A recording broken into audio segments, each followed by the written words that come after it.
오늘은 새로운 시작 세 번째 시간입니다. 십자가를 보고 십자가를 마음에 심어 생각의 변화, 새로운 시작을 이루어가는 여디디아 청년들이 되시길 소망합니다.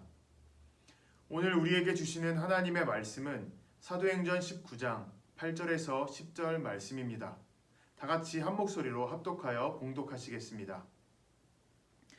바울이 회당에 들어가 석 달 동안 담대히 하나님 나라에 관하여 강론하며 권면하되 어떤 사람들은 마음이 굳어 순종하지 않고 무리 앞에서 이 도를 비방하거늘 바울이 그들을 떠나 제자들을 따로 세우고 두란노 서원에서 날마다 강론하니라. 2해 동안 이같이 하니 아시아에 사는 자는 유대인이나 헬라인이나 다 주의 말씀을 듣더라. 수십 년 전 우리나라에 아주 큰 상처, 흉터를 남긴 사건이 있습니다. 그리고 지금도 끝나지 않은 사건이죠. 바로 남북 전쟁입니다. 휴전이 되었지만 우리나라는 그 이후로부터 한동안 심한 가난과 어려움, 고난과 역경 속에 머물러 있었습니다.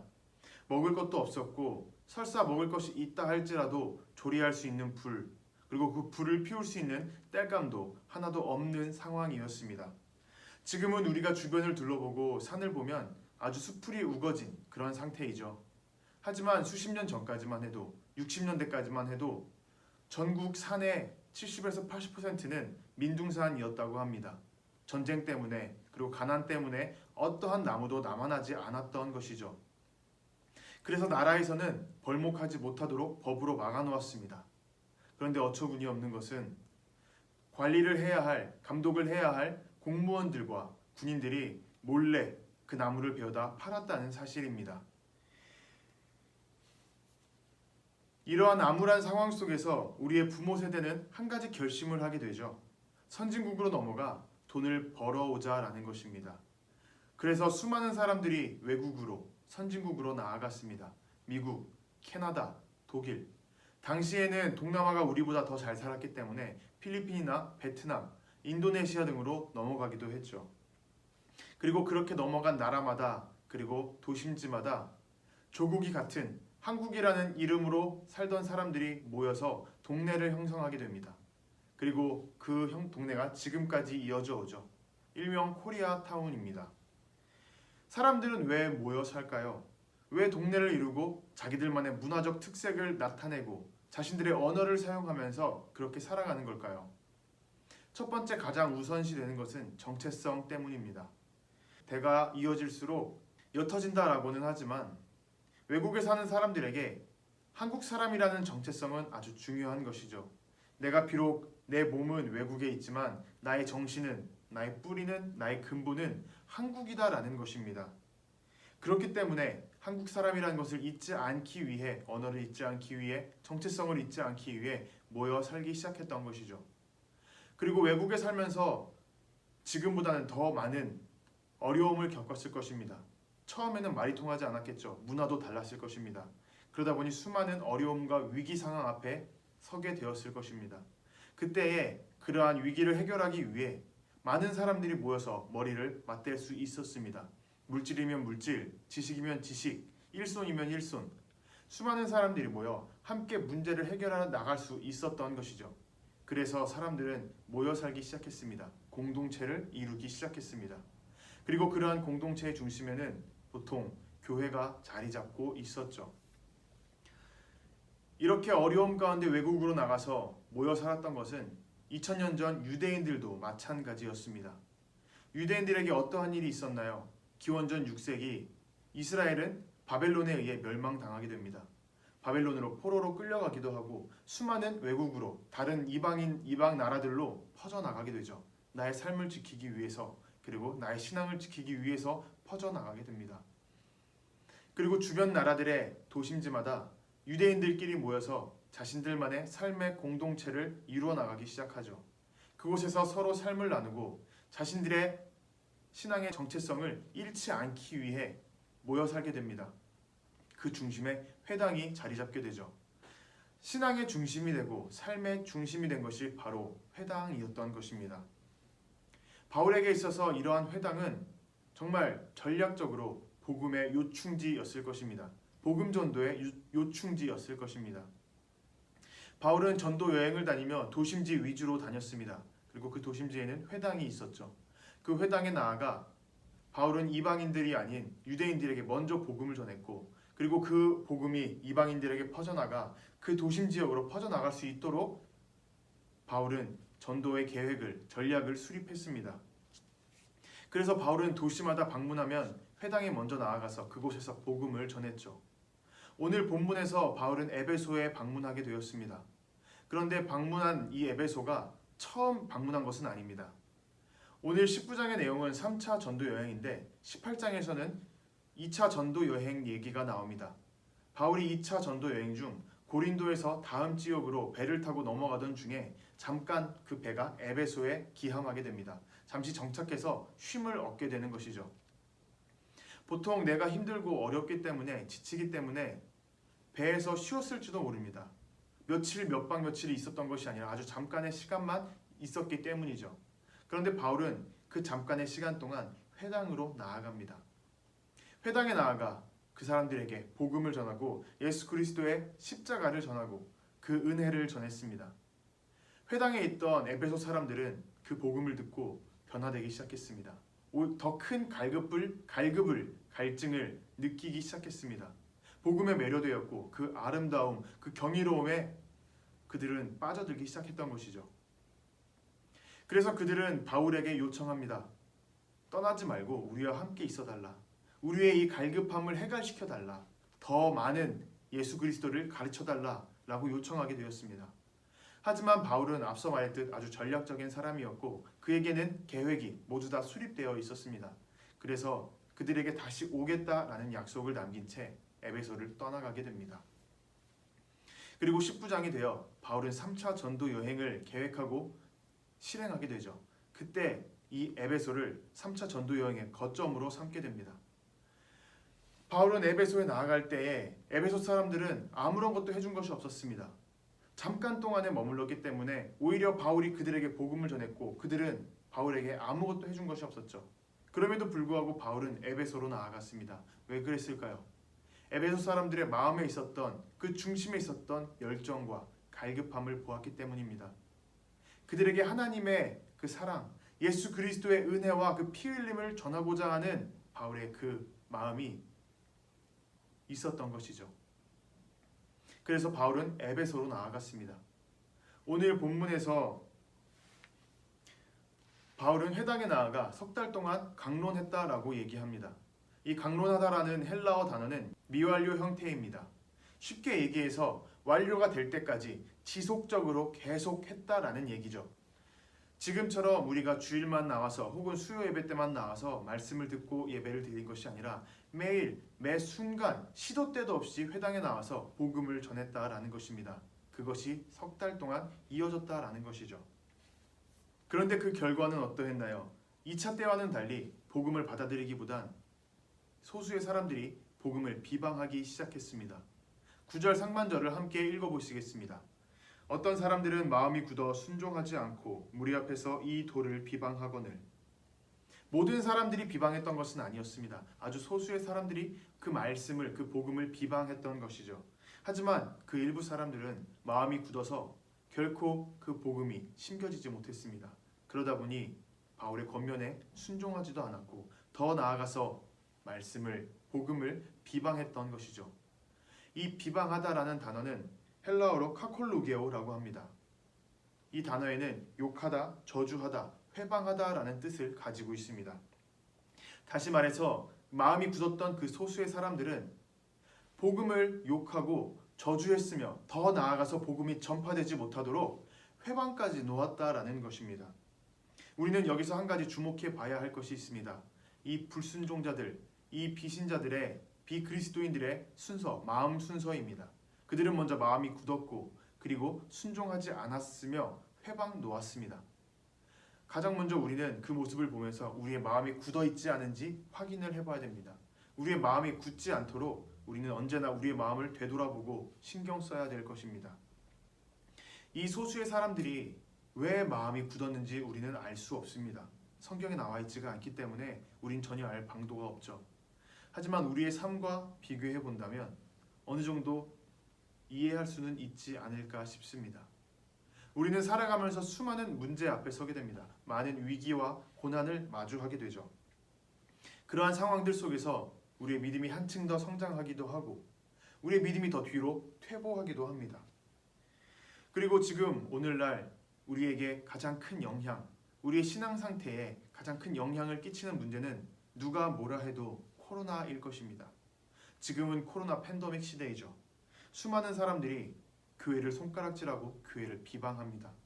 그리스도인들은 교회 다니는 것이 부끄러워서 교회 다니지 않는다라고 얘기하고 더 나아가서 교회를 떠나기까지 합니다.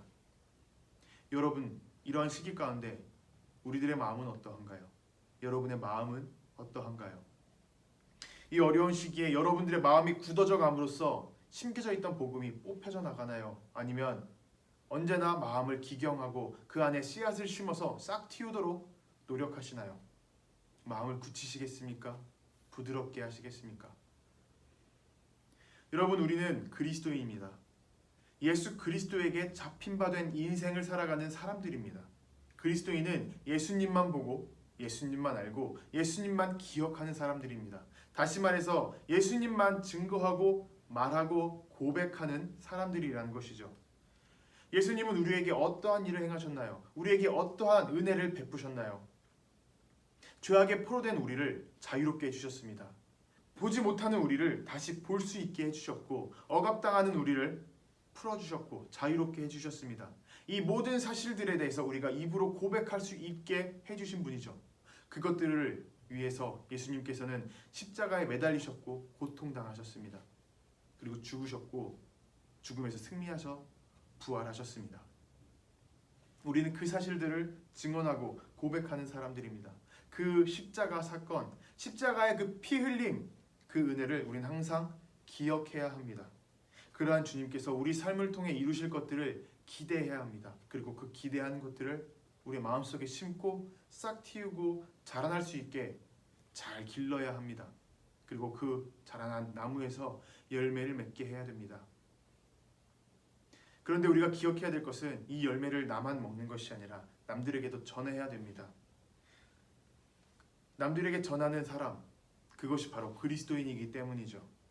그런데 우리는 하나님의 부르심에 어떻게 반응하나요? 하나님의 그 은혜에 어떻게 대답하고 응답하시나요? 지금 코로나 시대에 수많은 언론이 교회를 비방하고 욕하고 있습니다. 얼마 전 부활절이 있었습니다. 부활절을 앞두고 많은 언론과 뉴스에서는 교회를 비방하고 교회를 비난하기 시작했습니다. 이 부활절 예배를 통해서 코로나가 다시 확산될 위험이 있다라는 것이었죠. 그로 인해서 교회를 문 닫아야 된다라고 성토하기까지 했습니다. 그러한 뉴스들에 많은 댓글들이 달렸죠. 이 땅에서 교회가 없어졌으면 좋겠다라는 댓글도 있었고 교회를 없애겠다라는 정당에게 표를 주겠다라는 사람들도 있었습니다. 제 마음을 더 아프게 했던 것은 그리스도인임을 고백하면서 교회를 욕하는 사람들입니다. 이렇게 교회를 욕하는 사람들이 정말 진짜 그리스도인일까요? 참된 그리스도인일까요? 회당에서 복음 전파를 막는, 회방하는 그러한 유대인들과 다를 바가 없지 않을까요? 저는 이러한 생각을 해보았습니다. 진짜 그리스도인에게 부활절이나 우리 구세주이신 예수님의 부활이지만 가짜 그리스도인에게 부활절은 코로나의 부활이구나. 바울도 이러한 복음 전파의 회방 앞에 서 있었습니다. 바울은 3달 동안 복음을 전했지만 마음이 굳은 사람들은 회방 놓았고 저주했고 욕했습니다. 그런 사람들에게 많은 권면과 강권을 전했지만 그들에게는 어떠한 개선의 여지도 보여지지 않았겠죠. 결국 바울은 그들을 떠나게 됩니다. 그 마음이 굳은 사람들은 기뻐했고 환호했을지도 모릅니다. 자기가 이겼다. 그 가짜 복음은 우리에게 아무런 유익도 주지 못했다. 우리를 이겨내지 못했다라고 말입니다. 그리고 더 큰 비난을 했을지도 몰라요. 이 회당 밖에 에베소를 떠나도록 말이죠. 하지만 바울은 회당을 떠나서 두란노 서원을 세우고 그곳에서 여전히 하나님의 복음을 전했습니다. 말하기를 멈추지 않았습니다. 9절 후반절을 한번 보시겠습니다. 바울이 그들을 떠나 제자들을 따로 세우고 두란노 서원에서 날마다 강론하니라. 그의 입은 두란노 서원에서 하나님 나라에 대해 말하기를 멈추지 않았던 것이죠. 바울이 행했던 사역의 목표는 하나님 나라였습니다. 8절에 이렇게 기록하죠. 바울이 회당에 들어가 석 달 동안 담대히 하나님 나라에 관하여 강론하며 권면하되. 하나님 나라는 어떠한 나라인가요? 말 그대로 하나님께서 통치하시는 나라입니다. 당시 유대 이스라엘은 로마에게 통치받던 나라였죠. 본래 이스라엘은 하나님께 통치받는, 하나님께서 치리하시는 나라였습니다. 하지만 히브리 백성들은 그 통치에 거부했습니다. 하나님을 버렸던 것이죠. 그래서 사무엘에게 요청합니다. 우리에게도 다른 나라들과 같이 왕을 달라고. 결국 이스라엘은 그들의 요구대로 왕을 받게 되었습니다. 왕이 생기게 되었죠. 하지만 시간이 지나면서 자신들의 왕보다 더 강한 왕에게 지배받는 나라가 되었습니다. 그런 시대 가운데 바울은 분명하게 하나님께서 다스리는 나라, 하나님 나라에 대해서 선포했던 것이죠. 하나님 나라는 어떤 곳일까요? 수많은 사람들은, 우리들은 이렇게 생각합니다. 행복한 곳, 어려움이 없는 곳, 슬픔이 없는 곳, 기쁨이 가득한 곳, 성공만 가득한 곳, 풍요로운 곳. 우리는 분명히 알아야 됩니다. 우리가 생각하는 이러한 하나님 나라의 모습은 우리들의 생각하는 모습이지 하나님의 세우신 그 나라가 아니라는 것입니다. 정확히 말해서 하나님을 도구로서 우리의 이득을 위해 쓰는 나라입니다. 당연히 하나님께서 통치하신다면 가난이 줄어들고 멸시받는 자가 줄어듭니다. 이훈과 방탕이 사라지게 되겠죠. 하지만 그것은 하나님이 통치하는 나라에서 보여지는 일부분일 뿐이지 그것이 하나님 나라의 목표가 결코 아닙니다. 종교개혁 시대에 그러한 하나님 나라를 이루려는 한 개혁가가 있었습니다. 존 칼뱅이죠. 그는 제네바라는 도시를 하나님의 도시로 칭하며 개혁했습니다. 그는 도시를 치리하며 성경에 기반하여서, 말씀에 기반해서 통치하기 시작했습니다. 결국 기근은 줄어들었고 약자들이 줄어들었습니다. 못 사는 사람들이 줄어들었죠. 유흥과 방탕도 줄어들게 되었습니다. 하지만 그가 생각했던 하나님 나라는, 그가 이루었던 하나님 나라는 정치적인 생각 가운데 이루어졌던 그러한 도시였습니다. 결국 수많은 반발과 비난에 휩싸이게 되었죠. 존 칼뱅에게 독재자라는 타이틀을 붙이길 주저하지 않는 사람들이 지금까지도 있을 정도입니다. 실패한 개혁가라고 불리기도 합니다. 이렇게 종교개혁 시대가 지난 후 영국에는 존 웨슬리라는 한 신학자, 목회자가 나타나게 됩니다. 존 웨슬리 역시 하나님 나라에 대해서 선포하기 시작했습니다. 그는 영국 전역을 돌아다니며 말씀을 전했고 하나님 나라를 선포했으며 복음을 전했습니다. 그는 사람들에게 변화를 촉구했습니다. 성경에 기반한 삶의 변화를 촉구했습니다. 그리스도를 향한 믿음을 더욱더 요구했죠. 그랬을 때 영국은 변화했습니다. 유럽에서 유일하게 피 흘림 없이 민주주의로 개혁한 나라가 바로 영국입니다. 왕이 나서서 민주주의를 공포했고 왕은 명예로운 사람이 되었습니다. 웨슬리는 하나님의 나라를 정치적으로 해석한 것이 아니라 그리스도인이 영적으로 거듭남으로써 이루어지는 그러한 나라로 해석했습니다. 하나님은 우리가 쓰는 도구가 아니라 하나님은 우리를 쓰시는 존재, 주인이심을 우리는 기억하고 받아들여야 합니다. 이 땅에는 많은 교회들이 있습니다. 당장 이 주위만 둘러봐도 수많은 교회들이 있죠. 하나님 나라를 선포하고 말씀을 선포하고 복음을 전하는 그런 교회들입니다. 하지만 이러한 교회들의 목표는 결코 우리들의 행복, 사람들의 행복이 아님을 우리는 아셔야 합니다. 교회는 사회를 향해서 많은 것들을 베풀고 많은 사역들을 합니다. 가난한 자, 없는 자, 약자들에게 다가가서 위로자가 되어주고 그들에게 물질적 도움을 주기도 합니다. 그들에게 그늘이 되어주고 그늘의 울타리가 되어주기도 하죠. 하지만 이것이 교회의 목표는 아닙니다. 교회 자체의 존재 이유는 결코 아니라는 사실입니다. 또 많은 사람들은 교회에 오는 이유가 자신들의 성공을 위한 경우가 너무나도 많습니다. 교회에서 만나는 사람들을 통해 나의 인맥을 쌓고 내가 하는 일에 성공을 향해 나아가기도 합니다. 혹은 이곳에서 교회에서 하나님께 기도함으로써 하나님께 간구함으로써 내가 하고 있는 이 사업이 내가 하고 있는 이 일이 정말 성공적으로 이루어질 수 있도록 원하는 것이죠. 하지만 그것은 하나님을 도구나 미신적인 용도로 사용하는 것에 불과합니다. 교회는 이러한 세상적인 성공을 위해 존재하는 것이 결코 아닙니다. 교회의 목표는 하나님의 나라를 세우는 것입니다. 우리를 그러한 영적인 도전 앞에 세우는 것이 바로 이 교회의 목표입니다. 우리는 분명히 알아야 합니다. 그리고 기억해야 됩니다. 교회는 하나님 나라를 위해 세워진 그러한 공동체라는 사실을 말이죠. 교회는 온전히 하나님 나라를 위해 이 땅에 존재합니다. 우리는 믿고 받아들이고 그리고 전해야 됩니다. 우리의 모인 이유가 무엇인지 말이죠. 그래야 교회가 교회다워지는 것입니다. 우리는 분명히 고백해야 됩니다. 교회가 이 땅에 세워진 것은 오로지 하나님 나라를 세우기 위해 그리고 수많은 사람들이 그 나라를 바라볼 수 있게 하기 위함이라는 것을 말이죠. 바울이 이렇게 담대하게 말씀을 강론하고 헌신하는 소수의 제자들을 세웠을 때 수많은 사람들이 복음을 듣게 되었습니다. 에베소를 벗어나 아시아 전역이 그 복음을 듣게 되었다라고 합니다. 10절 후반에 이렇게 기록합니다. 2해 동안 이같이 하니 아시아에 사는 자는 유대인이나 헬란이나 다 주의 말씀을 듣더라. 이 말씀을 묵상하며 이러한 생각이 들었습니다. 마음이 굳어서 회방하는 사람들이 없었더라면 아마 그 복음은 회당 안에 머물러 있었을지도 모르겠다라는 생각 말입니다. 바울은 유대인이었기 때문에 이방인보다 유대인들에게 먼저 복음을 전했습니다. 그리고 유대인들은 폐쇄적인 집단이기 때문에 그들에게서 복음이 밖으로 벗어나기란 어려운 일이었습니다.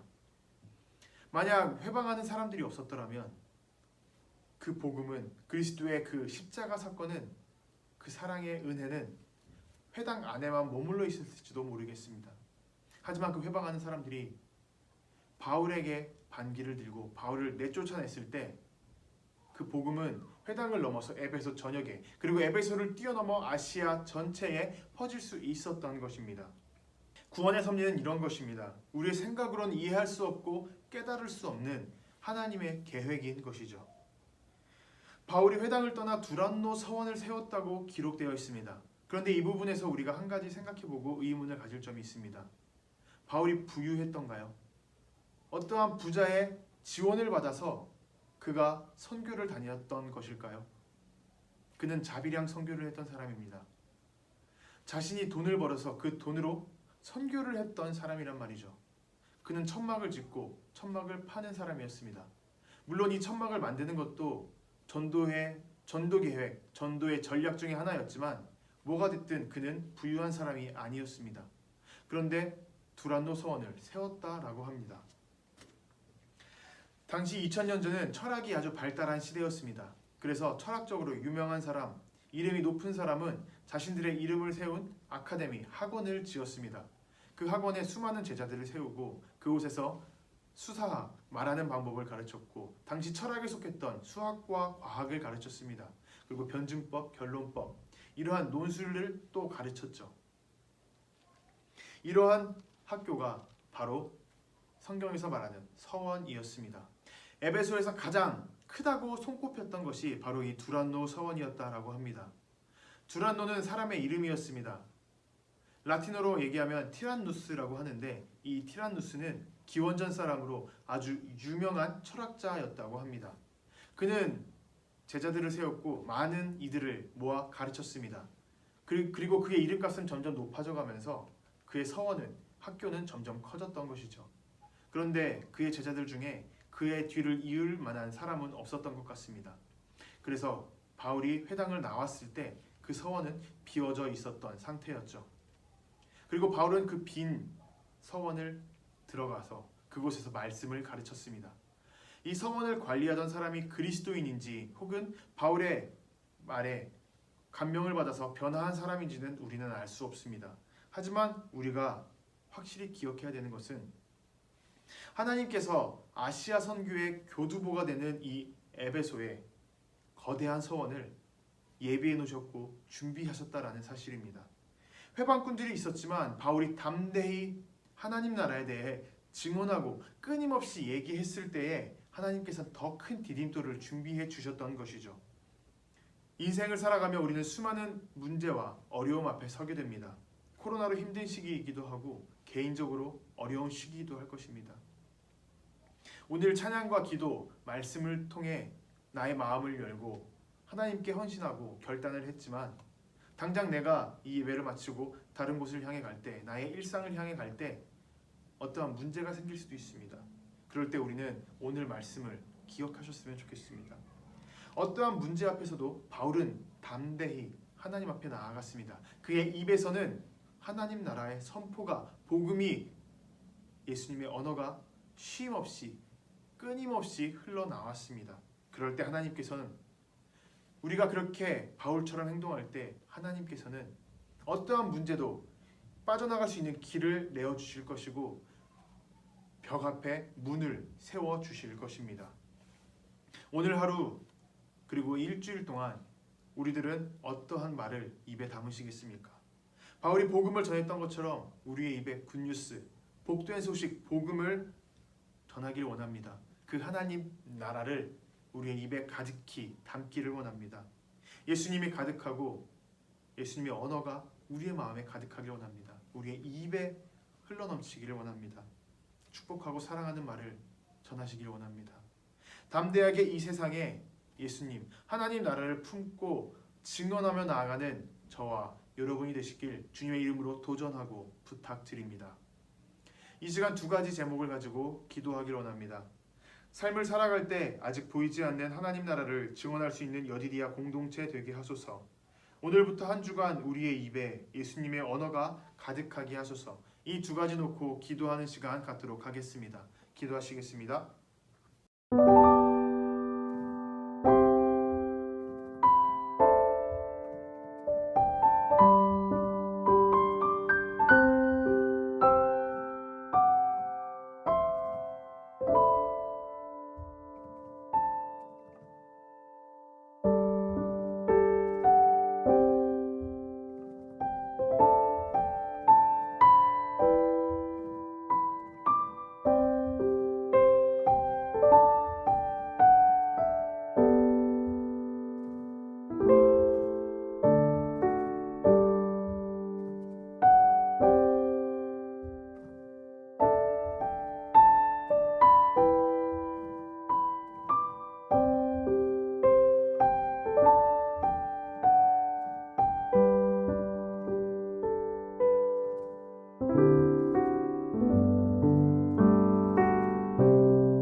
감사합니다. 오늘 바울을 통해서 우리는 한 가지 사실을 깨달았습니다.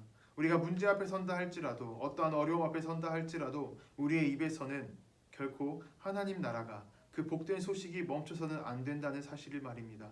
주님, 우리가 세상을 살아가며 어떠한 위기 가운데에서도 우리의 입이 쉬지 않도록 하여 주시옵소서. 언제나 우리의 입속에 주님의 나라가 그 주님의 복된 소식이 가득하고 흘러 넘치게 하여 주시옵소서. 주님, 세상을 살아가며 너무나도 어려운 나머지 우리의 입에 불평과 불만이 가득할 때가 많습니다. 문제 앞에 좌절하며 주님께 욕을 하고 주님께 손가락질할 때가 있습니다. 주님, 그러했던 우리의 모습을 내려놓고 회개하고 그리고 이제는 다시 담대하게 문제 앞에서 주님을 힘입어 나아갈 수 있는 한 사람 한 사람 될 수 있도록 역사하여 주시옵소서. 우리의 입에 그 주님의 나라가, 하나님 나라가, 그 축복의 나라가 정말 끊이지 않고 가득 차서 흘러 넘치게 하여 주시옵소서. 그것을 믿고 의지하며 나아갈 수 있는 우리가 되게 하여 주시옵소서. 그러함으로써 문제를 해결하고 위기를 해결하며 나아가는 우리가 될 수 있도록 언제나 역사하여 주시옵소서. 함께해 주실 것에 감사드리며 예수님의 이름으로 기도드렸습니다. 하늘에 계신 우리 아버지여, 이름이 거룩히 여김을 받으시오며 나라가 임하시오며 뜻이 하늘에서 이루어진 것 같이 땅에서도 이루어지이다. 오늘 우리에게 일용할 양식을 주시옵고 우리가 우리에게 죄 지은 자를 사하여 준 것 같이 우리 죄를 사하여 주시옵고 우리를 시험에 들게 하지 마시옵고 다만 악에서 구하시옵소서. 나라와 권세와 영광이 아버지께 영원히 있사옵나이다. 아멘.